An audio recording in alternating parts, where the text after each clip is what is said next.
Well, good morning, ladies. I am so happy to be here. And today we're here to, we have Justine and Kim, and we're going to be talking about some fun topics. So, how about you ladies take a moment to introduce yourselves? I'm Jen Shryock.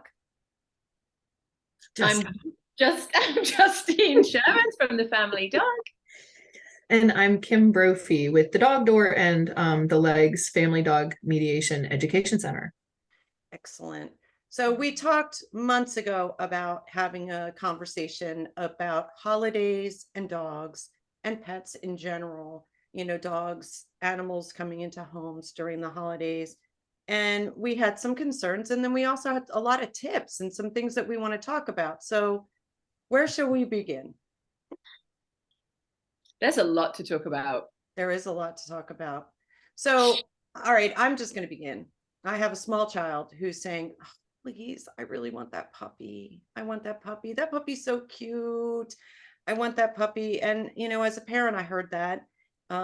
Well, not often because we always had puppies in the house, it seemed. But yeah, what do we advise? What can a parent do if their child is constantly wanting a puppy and the holidays are coming? It seems like everybody's home for vacation. That might be a good time. So what are some of the things that people should think about? Okay.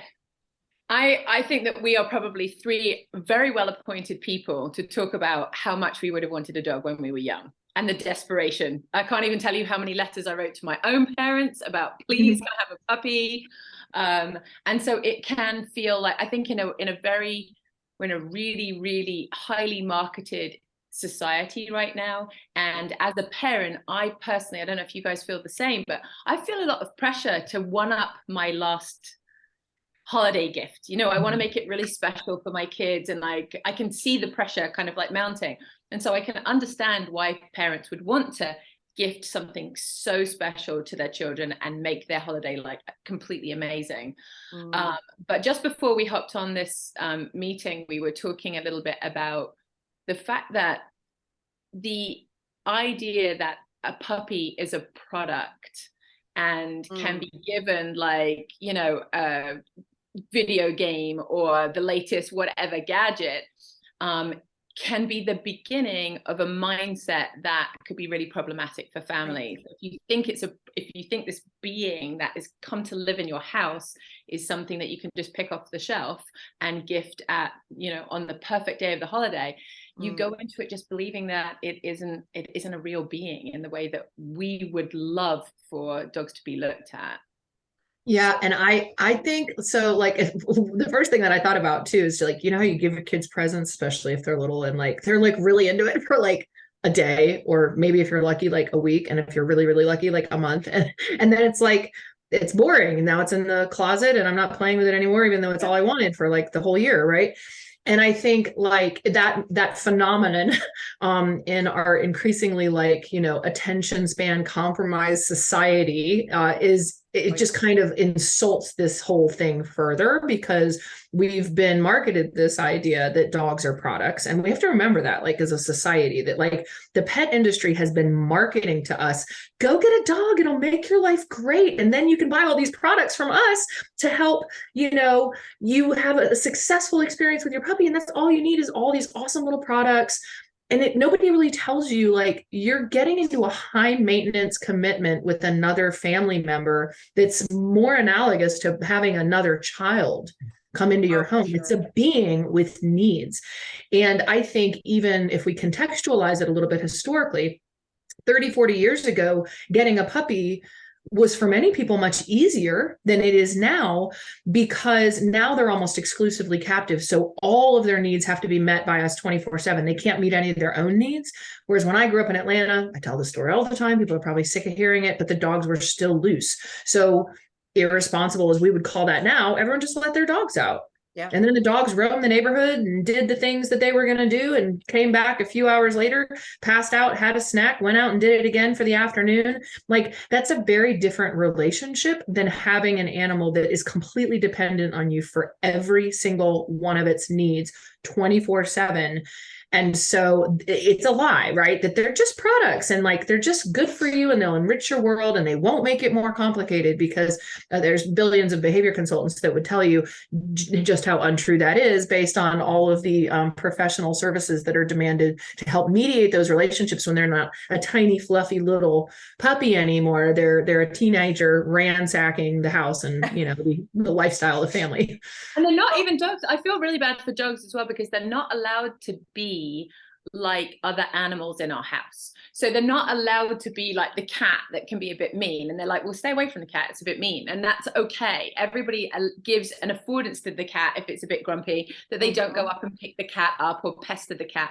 But for some reason, we seem to have stripped that all away for dogs, that they have to, no matter what, they have to be okay with everything. They've got to be okay with everything. Strangers coming into the house, the way the kids handle them, other dogs, they're not allowed an opinion about anything. And I think that's where a lot of the behavior problems, air quotes, that come up is around that. They don't have any agency for themselves to be able to move away from, because they are in our homes, so they can't get away anywhere. And they're not allowed to growl. And a lot of people don't know how to read the whispers of the body language, which I know we always talk about all the time. That's why it's so important to kind of get some handle on what their dog's feeling. That kind of makes me sad when I think about it, like in those kind of terms. Yeah, no, absolutely. And I want to go back to what you were saying, Kim, and I'm thinking about our own puppy. We have a 6-month-old, almost 7-month-old collie puppy, rough collie. And my husband and I are constantly talking about how it's having another toddler in the house. And so if you have small children and you have a puppy, you essentially do have another toddler in the house. And it is that commitment. You are having to occupy them. She has demands and things that she needs to do, and we need to meet those needs. Otherwise, we're going to have destruction. We're going to have an unhappy puppy and an unhealthy puppy. So it really is something to think about when you are thinking about getting a dog. It is such a commitment. You're so right. It's not like one of these stuffed animals that you can just say, okay, I'm just going to put you on the shelf and you're good. We really do need to provide them with tons of enrichment, mental stimulation. And it is all day, every moment is a learning opportunity. At least that's the way that I view it in our house. And it is exhausting. I have had many dogs come through my home, and have 4 children, and doing the puppy thing again. And I'm reminded again at how time consuming and exhausting it really is. And so I think that's an important thing for people to really, really hear. I'm experienced at this. And it is exhausting. And we don't have little kids anymore. Right. And I don't have any. Our kids are like in their preteens and teenagers. And if you add in kids, like a lot of the time, the stats are that kids get to about 5. It's between 5 and 10, where the parents are like, okay, we've got it. The kids can tie their own shoes. They can go to the loo by themselves, wipe their own bums. It's time to add another being into the house. But they still are, they're not old enough to be able to be responsible for the dog in the way that I think some parents might like them to be. We really, if there's anything that you take away from this, know that if you're going to get a dog for your kids, get it for yourself, because you are going to be the person who's doing the work, and you've got to really want to do it. Kids are not only, they lose interest quickly, but also they're really not able to care for the dog in the way that the dog needs to be cared for. And dogs know as well. Right. I mean, you're asking a kid to raise another kid, basically, and to be responsible for them and babysitting them. And, obviously, like, there's a reason that we usually wait till we have teenagers before we allow them to babysit toddlers. Like, we're not putting the 6-year-old in charge of the 2-year-old. That would be, a real mess. But people will do that because, again, I think that like the marketing has convinced them that it really is that easy. And we're still stuck in this weird model where like dogs are the exception to the natural laws that would inform how any other animal's needs would be met, or what kind of behavior we could expect. And this top-down kind of obedience model, furthermore, I mean, it's really, like you're saying a minute ago, Justine, it makes me so sad to think this being is going to come into the house. They were effectively taken from their family of origin, which is the natural process, yes, how we get puppies from breeders, but still from their experience, they get taken from their family of origin. They find themselves in this other foreign family. They don't have any point of reference for this environment and the social players in it. And now they're expected really to have very few needs, definitely not to have any behavior problems. If they have any behavior problems, even if that's a direct result of the problems in that environment, then we send it to an obedience trainer to make them obey us and comply further with greater restrictions and higher unreasonable expectations. And I think what we're all really saying, especially all as family dog mediators, kind of shifting away from this trainer, obedience model, is that it's about welfare. Like, you've brought a being into your house that you're responsible for. And so you have to provide all of their needs, including outlets for expressions of natural behaviors, just like your kid needs to go to the park and can't spend all day in the house 24/7, 365. Dogs need a lot. And depending on what kind of dog you pick, which we haven't even touched on, some of them might need a whole lot, right? Like, you got a juice that's got some juice, Justine. And if you don't let that juice out of the pot, you're going to have a daily eruption in your house. Yeah. Yeah. At 14 months old, I mean, he still requires a lot of my time. And so, and I, again, I'm a professional. I've been doing this a long time. We have stuff really nicely worked out, but he's a full-on dog. So I think this it's a perfect segue into be really, really mindful about the kind of dog that you bring into your family, and what is your energy level, and what is your time allowance that you feel like you can really share with this dog. And is a puppy the right thing for you, or will a slightly older dog be better for you? Are you looking for a really athletic dog, or a dog that doesn't really require so much? All of these things really need to be taken into consideration. I think also I'm feeling like people might think we're saying don't get a dog, and none of us are saying that. We love dogs in our lives. I don't think any of us would feel complete without a dog in our home. Yeah, but you just want to be really mindful about how you do it, and what kind of dog you bring into your family. Make sure you've done the preparation first, be really clear on it, know what's happening, and then really enjoy it. Right. Yeah. And we talked a lot about this before we got on. And one of the things that we were saying is, if someone is going to pick the holiday time because they have time off and time to spend to the dog, we just want to encourage people to do their research. I can't help but recommend this book as a good option. Meet Your Dog, to find out about all different dogs and to learn really what you might be getting into, and what is best for you. Best for you? It's really important, because we want you to enjoy your dog. I couldn't be happier with the dog that we chose. We chose a rough collie for very particular reasons, and yeah, she is a Spitfire and she's a firecracker, but she is also just so much fun, and we just enjoy her. So having a sense of who she is a little bit helped us out too. But we did a lot of research before, and I encourage people to look into that. Really research this. This is a huge commitment to an addition to your family. Yeah, you really have to think about, how that particular dog and the history of the things that they were bred for might show up in your home environment, regardless of how different your home environment is. And actually, because of how different your home environment is from that historical one, if you get a dog that's bred to herd sheep all day long and you put them in a house with some small children, guess what they're going to do? You don't have sheep, but these things will do, and I think we don't talk enough about that as a society, like all these stressors and stimuli, these accidental releasers, or releasing stimuli in ethology is what they're called, but it just means these kind of catalysts. It's like clicking start on a computer program that's sitting on your desktop that you didn't know was doing anything or isn't doing anything until you click on it, and then it runs the program. A lot of things that happen in our modern homes and lifestyles turn on instincts that dogs were bred for. And then we're like, oh my gosh, that's so weird. Why is that happening? But if we had really researched the history and the application and the functions of that type of dog or breed, then we would see it. It would click for us. And we'd be like, oh, right, they were bred to do that. And now that's showing up here in my life. And I think, as a society, we've gotten kind of uncomfortable talking about that. We like the whole idea that they're blank slates and it's all how you raise them. But that's a burden that's really unrealistic and unfair for the families too, and for the dog. you're supposed to just be molded into this thing of what my expectations are, which then if it doesn't turn out that way, which guess what, guys, it doesn't really turn out that way, then it's like, was it the dog's fault for not being obedient enough, or is it my fault for failing to mold the dog successfully? No, it's neither. And it's not your fault for not molding the dog into exactly what you wanted, nor the dog's for not being able to be molded into exactly what you wanted. You can't go pluck a partner, a husband or a wife out of, you know, the ethos because you like how they look and you're like, oh yeah, there's a good one there. I'm going to bring him home and mold him into the perfect hubby. And don't worry, but it might not go so well. It probably will fail miserably.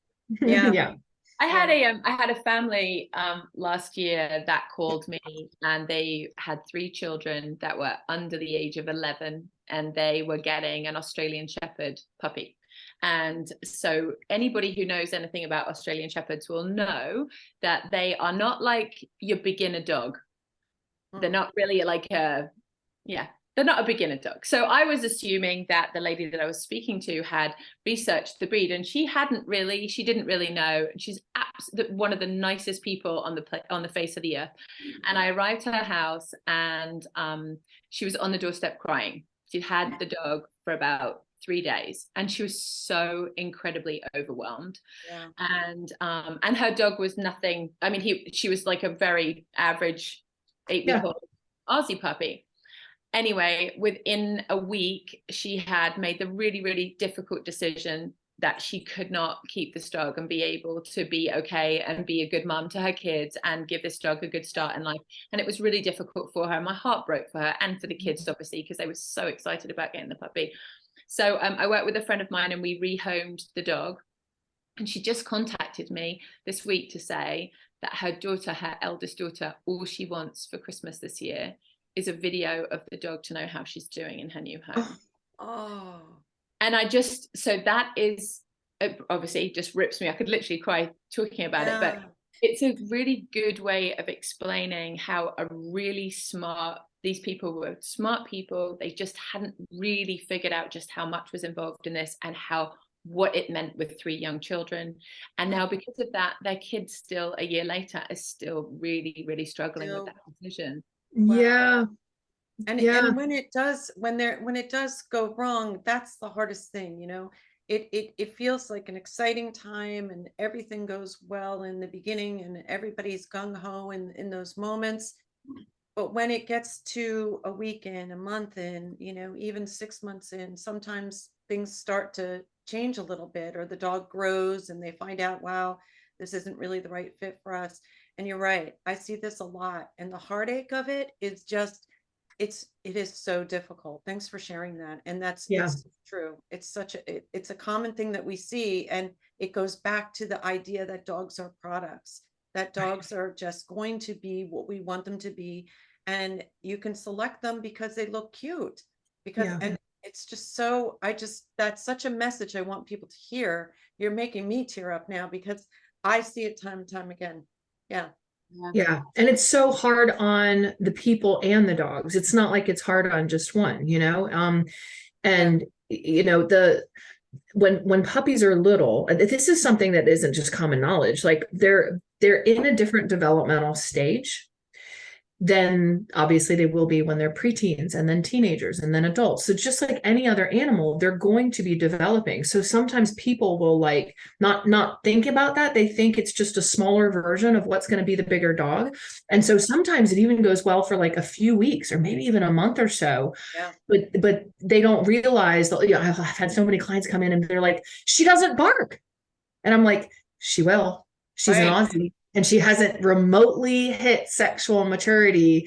Right. So, you know, they're like, oh yeah, she barks at her toys a little bit, but like she never barks at people or dogs. It's great. And I'm like, doesn't mean she won't. It's coming. Yeah. And so that whole idea, I think, of just kind of helping people appreciate that, again, all those natural laws and phenomenon and processes also apply to dogs. They're not living in some weird vacuum between like nature and humanity. Like, well, people act like we're separate from it. We're not either, obviously. But the whole idea that like when they hit those developmental stages, sexual maturity and social maturity too, we can expect the things especially the modal action patterns, those instincts that they were developed for, to emerge and suddenly present. And people will think, oh my gosh, my dog has lost his mind. Like, where did this come from? He's totally flipped a switch. He's changed. That's all to be expected, right? And so as a culture, again, they're not products, Jen, just like you just said, they're not products. It's not like, it's not as fancy and convenient, even though I find them annoying, as the updates on your phone either. It's like real massive total shifts in function, expression, needs, etc.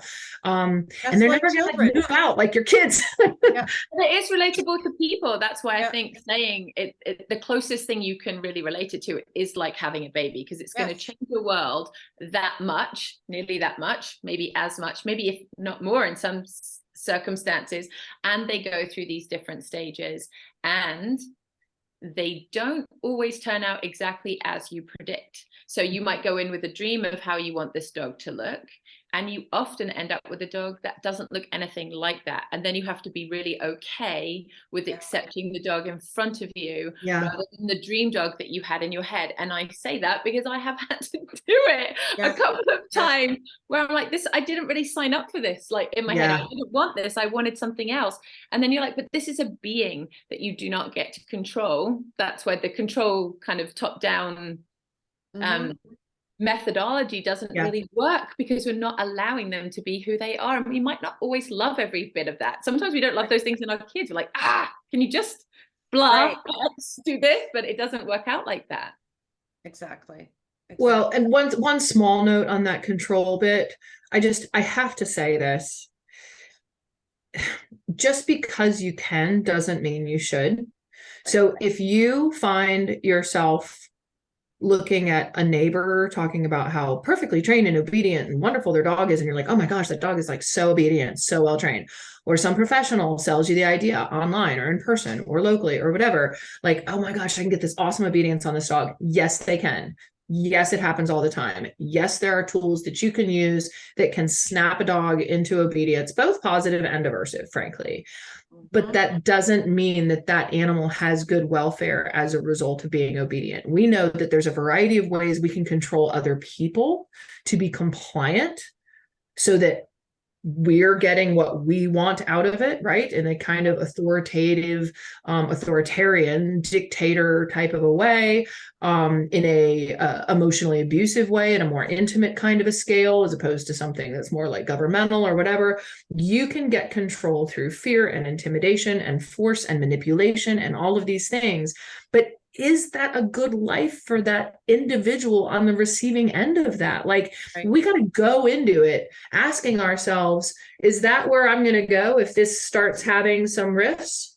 Am I just going to go to, I'm going to do what I got to do to get this dog in line? Because then I think we really need to check ourselves and like have a little humility, check our human ego about like feeling like we're going to be the puppeteer of this being. It's a being. It deserves welfare, not just the expectation of compliance.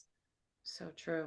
So true. And if you go in with the wrong expectations of what the dog is going to be, so if you go in assuming this dog is going to behave more like a stuffed animal that loves everybody, that's not going to pee in your house, that's not going to try and steal food off your counter, and then it does all of those things that dogs are programmed to do naturally, then I have seen people, and myself including sometimes, think, well, how am I going to get that? And sometimes people will go to real extreme measures to make sure that that dog fits what the expectation was. And that's where we end up with these really, really, violent trainers that are really hurting dogs, really kind of abusive board and train situations, or sometimes rehoming or even euthanasia, that because it's not, the dog is not lining up with where the expectations started, where it could all be fixed if we just, we're being really truthful right now. And this is against what a lot of people talk about when it comes to dogs. But if we can go, if we can help shape the lens at the beginning,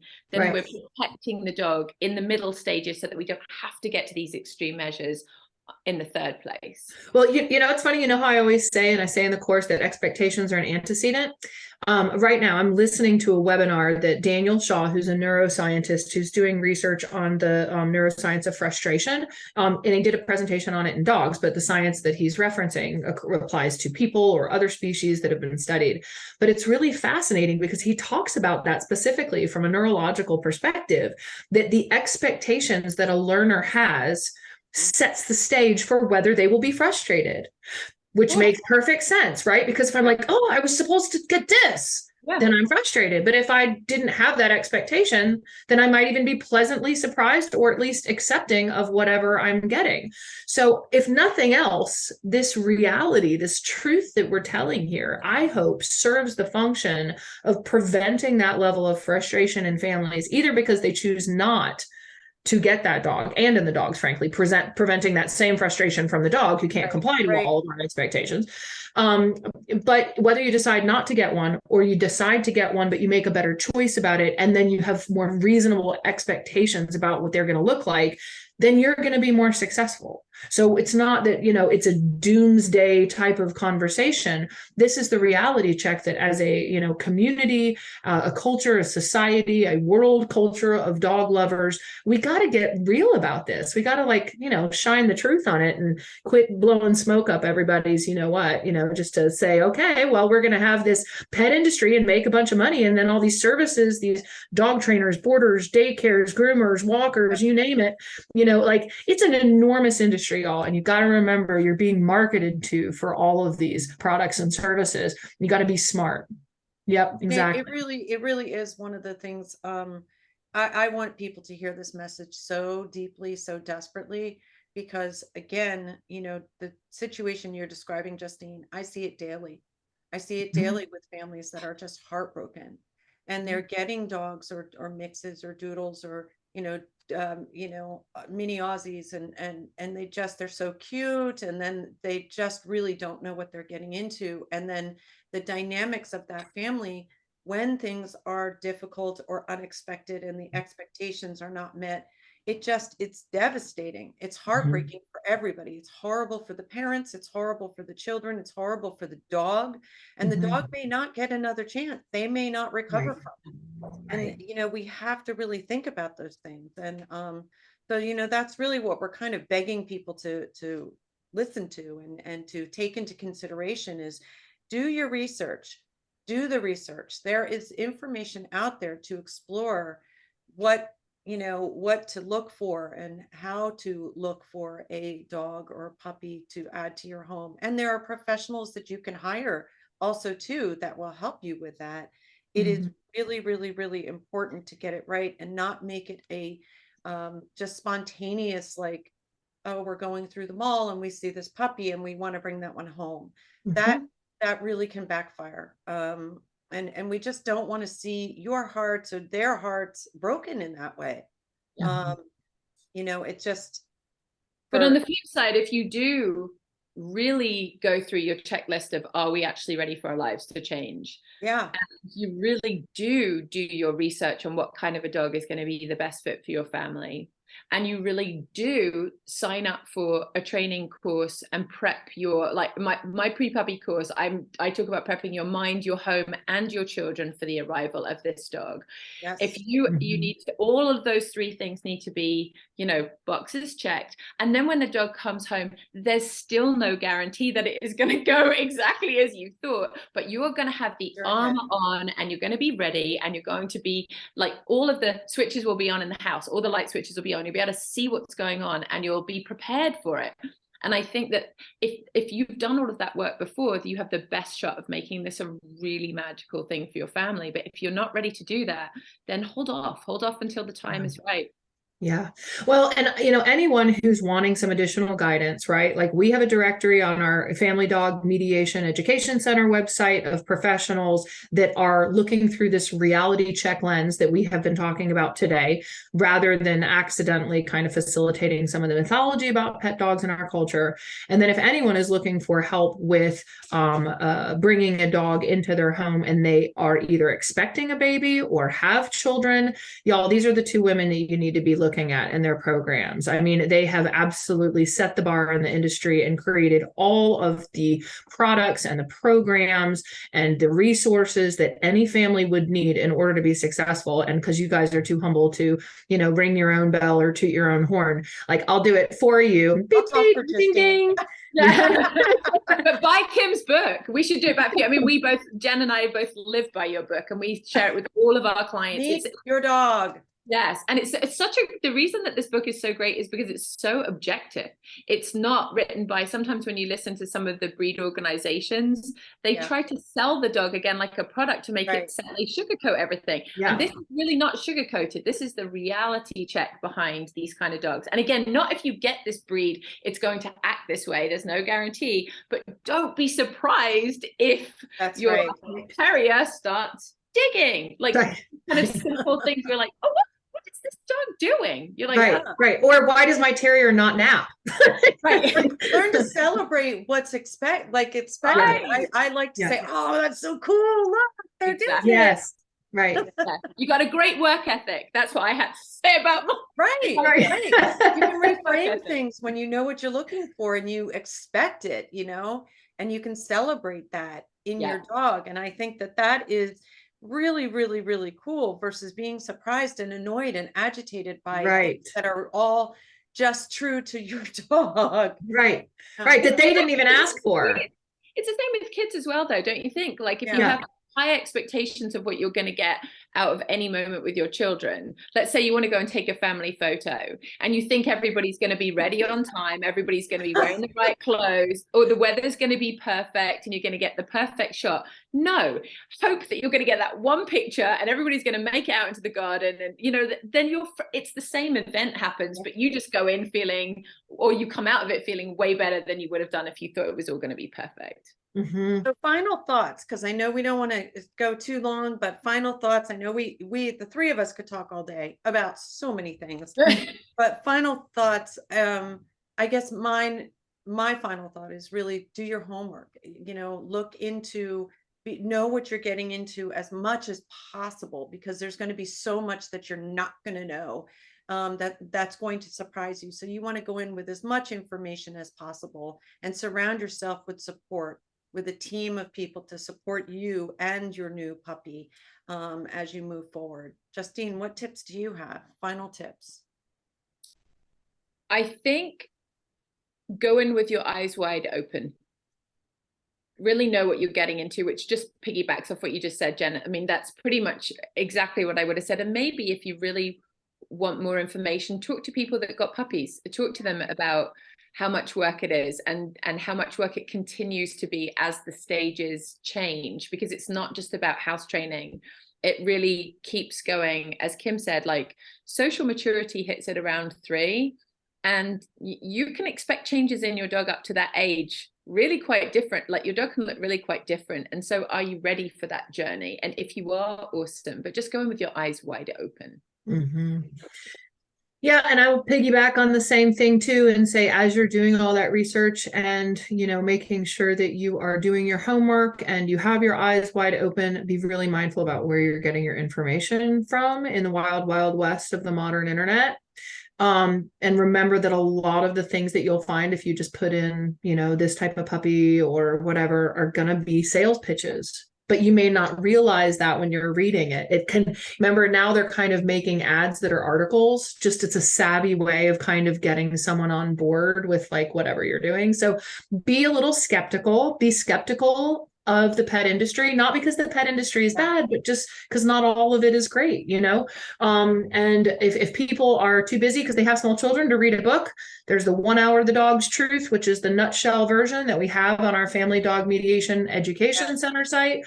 And so they can just kind of push the easy button there, sit down, they can watch it with their kids. It's the type of thing that is family friendly enough that many kids will actually get a lot out of it. It's amusing and interesting.